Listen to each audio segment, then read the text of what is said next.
In the next session, I would like to explain the relationship between the object scaling and also the length value being used in the geometry approximation.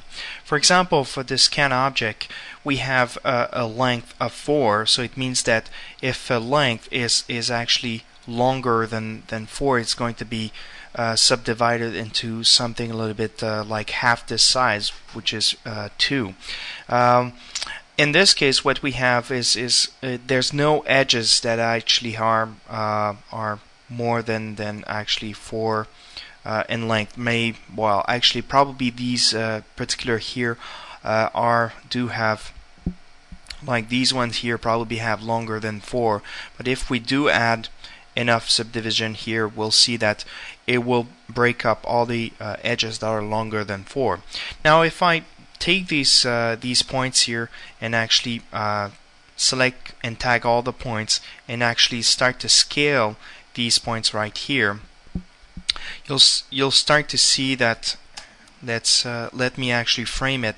As soon as I scale the objects in the actual world space, I start to get more tessellation, because now the object is actually bigger into the world space, and the edges that used to have a certain length, now because it was scaled, is actually longer. Now the tessellation engine say, okay, now the edge in world space is way too long, has to be subdivided, and that's why we get these particular effects. So this is really important to understand, that when you actually playing with the scaling of the object, where actually it modulates the edge length, you have to compensate this value such that, let's say 40, for example, or probably something like 20, for example, is a little bit more like what we used to have. So you have to compensate the length as well if you do scale the points of the object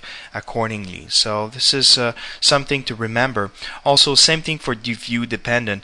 If, for example, you do enable this, now, so I'm going to go to length and make it like 2, and I'm going to make it view dependent. Now you'll see, because it's basically every edges are allowed to have a length of 2 pixels, so it fills the actual a rendered image.